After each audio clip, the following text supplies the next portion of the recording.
Sahabat dan saudaraku, mari menggunakan waktu mempelajari firman Tuhan hari ini.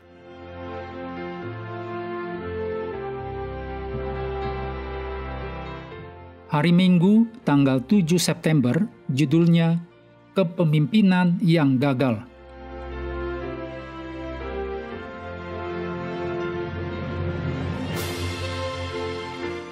Kita mulai dengan doa singkat yang didasarkan dari Yeremia 3 ayat 22. Aku akan menyembuhkan engkau dari murtadmu. Inilah kami datang kepadamu, sebab engkaulah Tuhan Allah kami. Amin.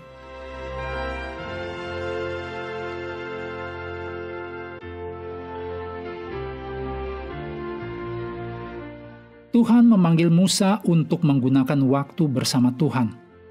40 hari dan 40 malam mungkin merupakan waktu yang singkat bagi Musa. Tetapi bagi bangsa Israel, waktu itu terasa sangat lama. Pemimpin mereka tidak ada. Mereka menjadi bingung, tidak sabar, takut, dan merasa tidak aman. Mereka ingin memiliki Tuhan yang dapat dilihat yang akan memimpin mereka.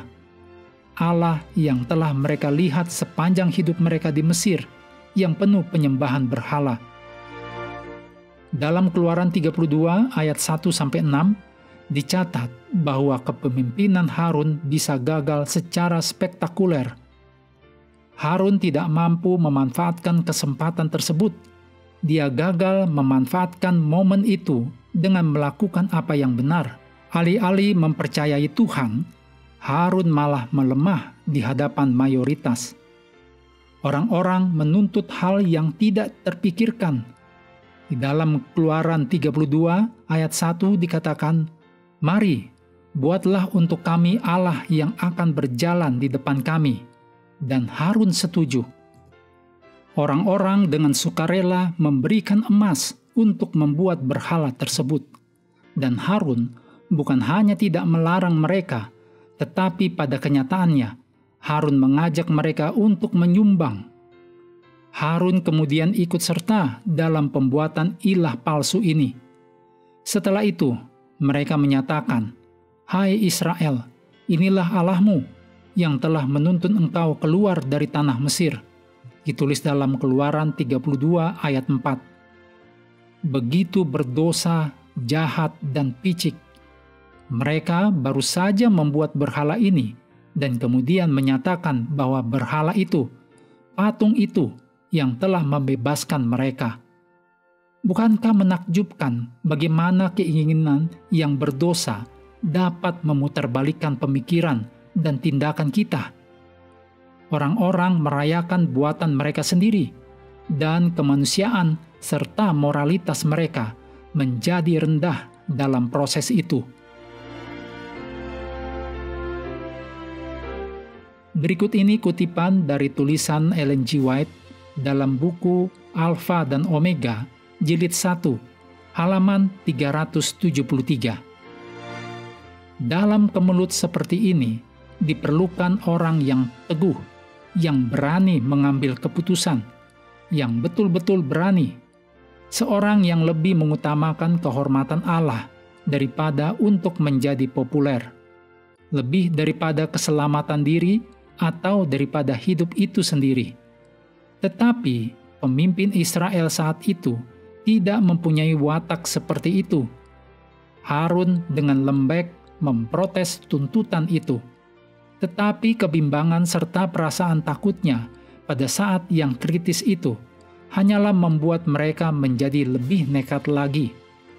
Kekacauan semakin bertambah, kegaduhan yang membabi buta dan tidak beralasan tampaknya menguasai orang banyak itu. Banyak yang setia atas perjanjian mereka dengan Allah, tetapi jauh lebih banyak orang-orang yang menggabungkan diri dalam kemurtatan ini. Harun merasa takut akan keselamatan dirinya dan gantinya berdiri teguh untuk kehormatan nama Tuhan. Ia telah menyerah kepada tuntutan orang banyak. Bagaimanakah mungkin Harun, seorang pemimpin, bisa begitu lemah?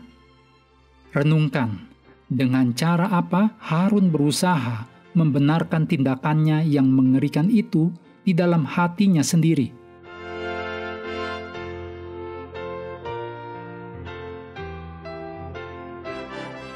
Mengakhiri pelajaran hari ini, mari kembali ke ayat inti.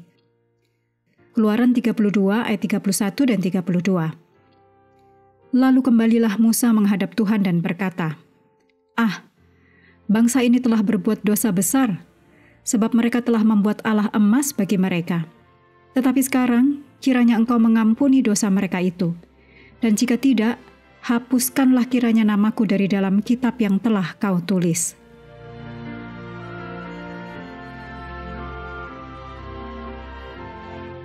Mengakhiri pelajaran hari ini, sahabat juga perlu melengkapi waktu untuk bersekutu dengan Tuhan setiap hari dengan bacaan Alkitab sedunia. Percayalah kepada nabi-nabinya yang melanjutkan dari Bilangan pasal 27.